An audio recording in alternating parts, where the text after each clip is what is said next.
Cynthia is going to come up and introduce some partner spotlights, but before we do that, if Daniela over at table 14, we're going to have that table be entirely in Spanish when we do our first engagement session.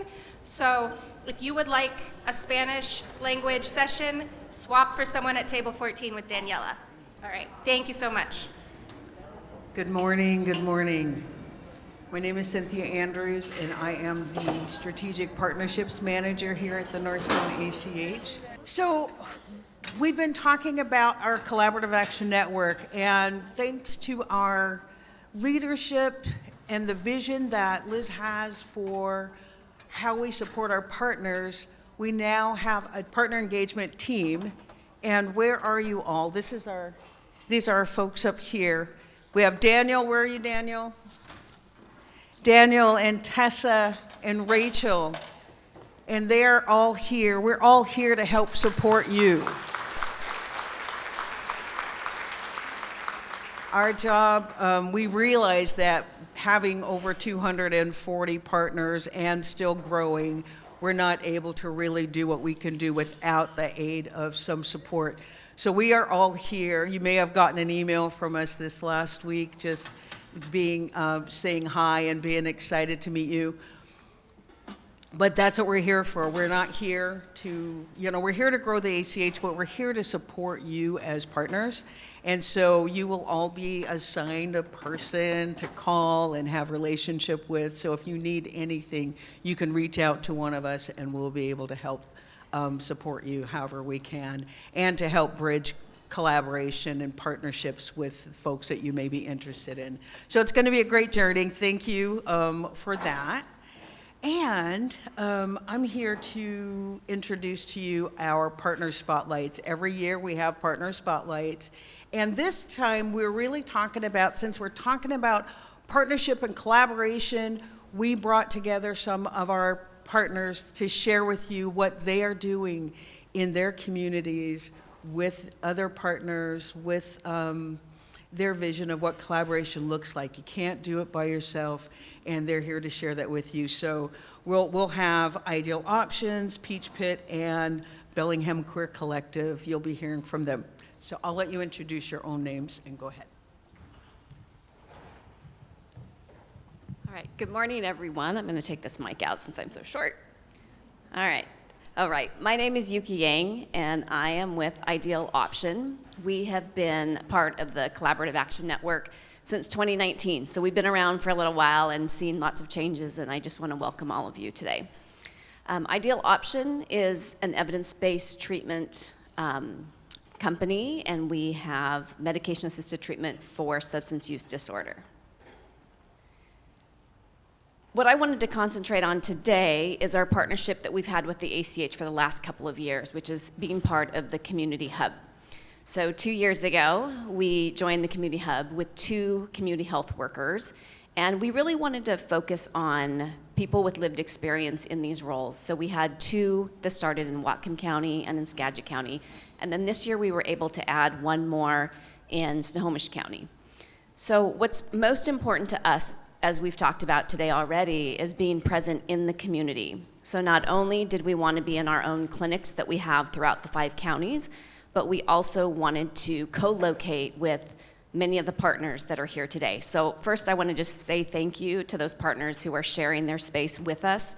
We co-locate sometimes weekly, bi-weekly, or monthly, and some of those partners include Community Action, Martha's Place, Welcome Home Skagit, the Recovery Cafes in Bellingham, Mount Vernon, and in Everett, as well as some other locations as well. And since January of this year, we've served 125 clients. So we're just so excited to be able to participate with all of you to serve not only our patients, but also individuals in the community.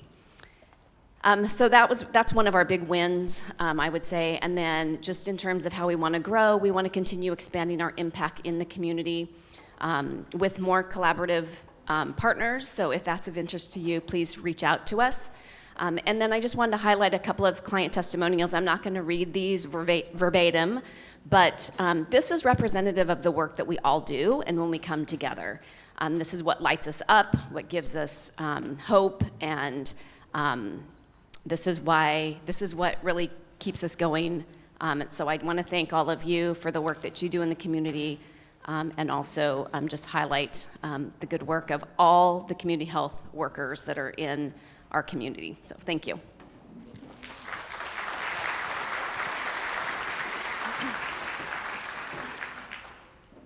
Hi, my name is Megan Gable. I'm new here. I am the co-founder of a teen center on Orcas Island, newly formed. We're called the Peach Pit.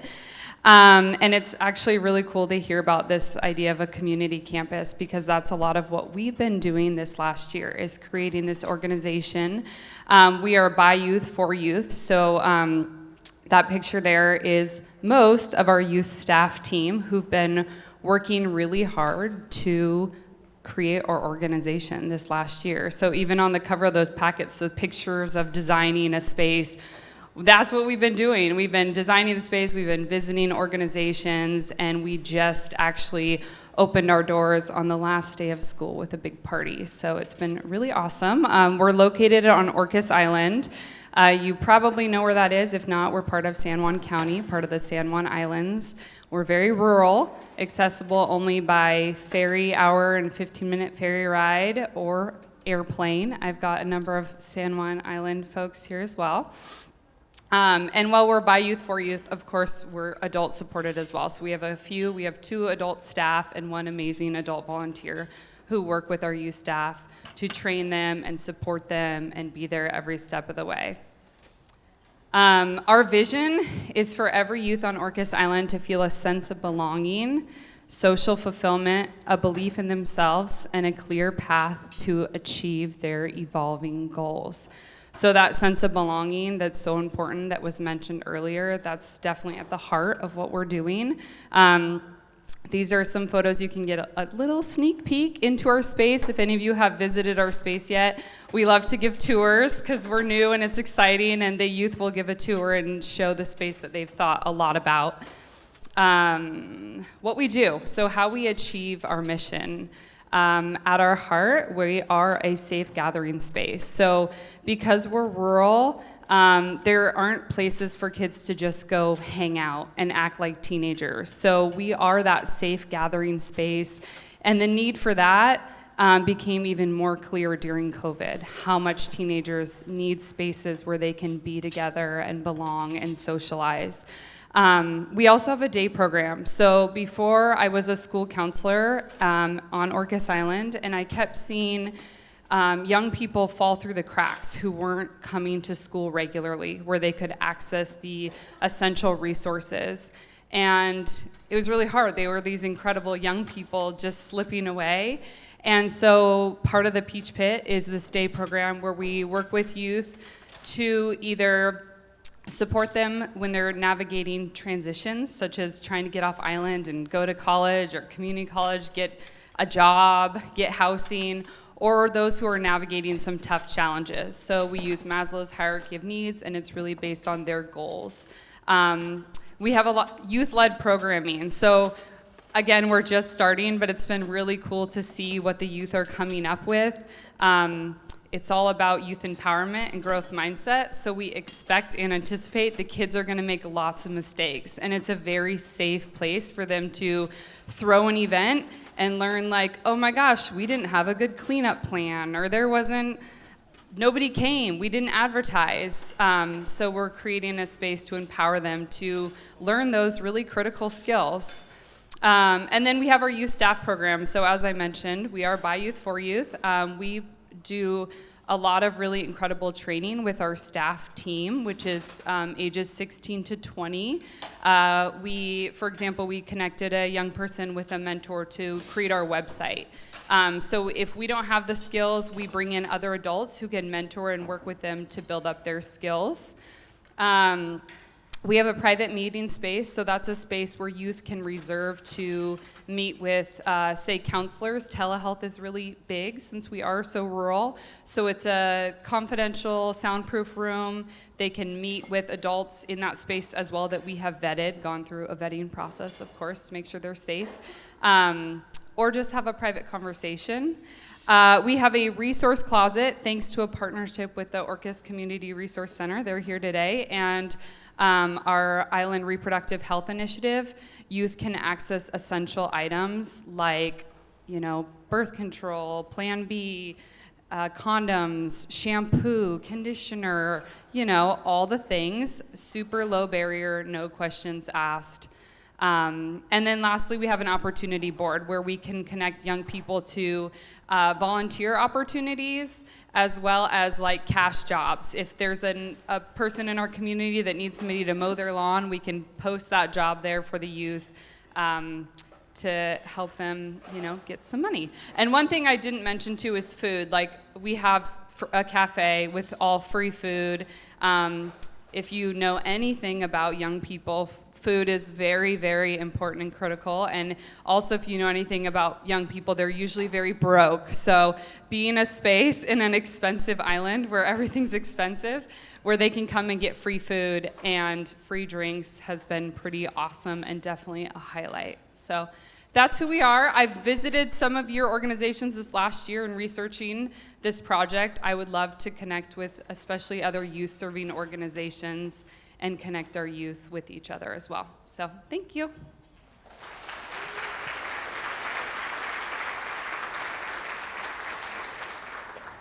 Hi, my name is Michelle Harmeyer, and I'm the founder and board president of the Bellingham Queer Collective. We formed at the end of COVID to really help bring together people to reduce social isolation, activate our downtown, and give people a safe socializing place to become community and to build community. This was really in response to COVID.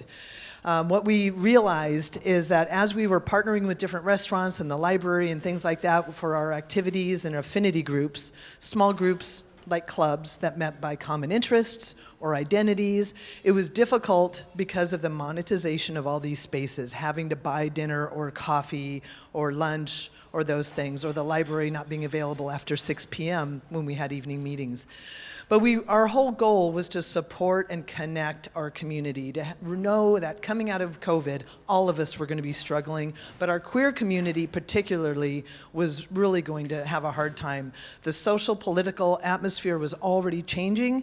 We already felt it. Our queer and trans, non-binary community were most impacted in being afraid to leave their homes, go grocery shopping, or just engage in public.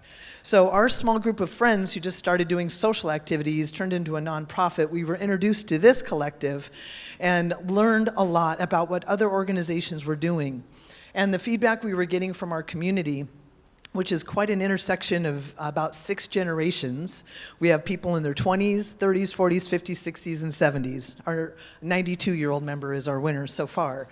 But we are an intergeneration and intersectional group, and we were very clear that BIPOC community members were intentionally invited so that we were clear that we were an inclusive community of all queer identified people, of all the different rainbow identities. But what was happening is we needed a space that was free, that was safe, and that was ours. And so we went through this community building process too, and I was fortunate to meet Jason McGill of Northwest Youth Services, who said, let's partner.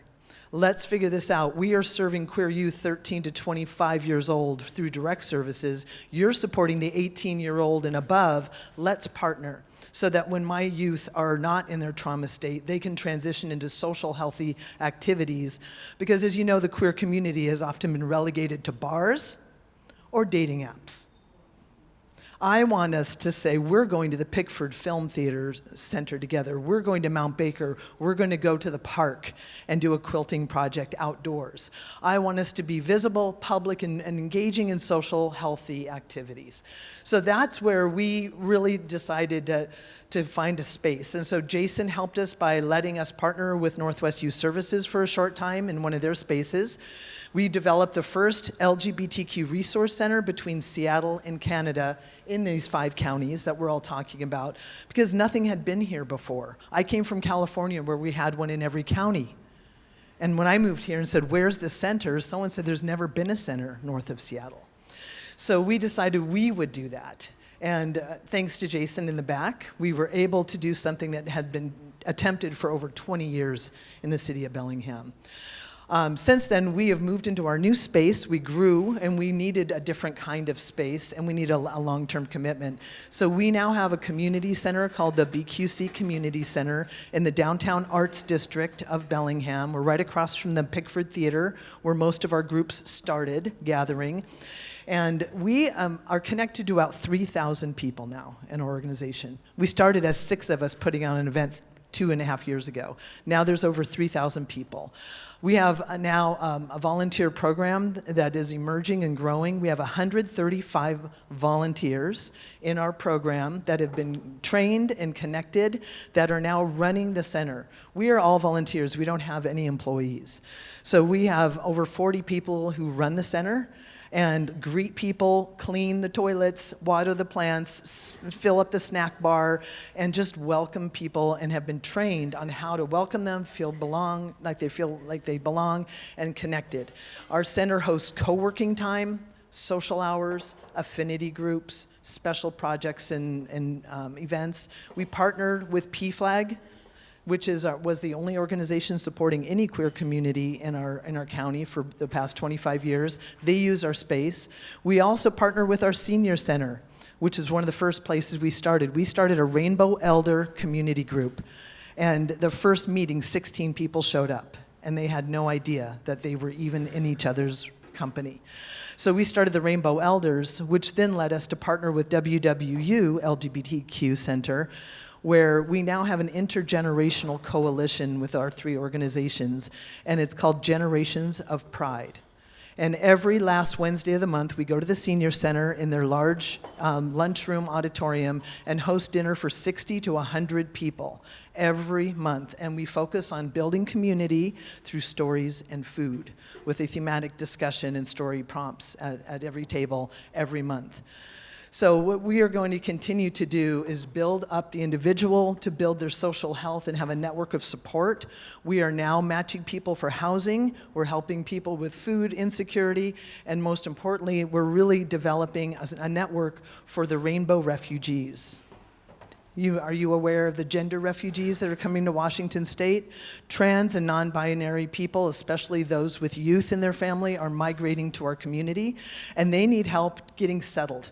They need housing support, getting a job, finding out how to get on the healthcare systems, and just navigate how to relocate after really feeling like they have to flee. We have refugees in our own country in lots of different areas, and what we're doing now is helping settle. So we went from let's go to the movies and reduce social isolation to let's save lives and help these people feel safe, secure, and integrated into our community. And we're doing that just through the social networking work that we do. And thank you to the North Sound ACH for helping us do this. Thank you.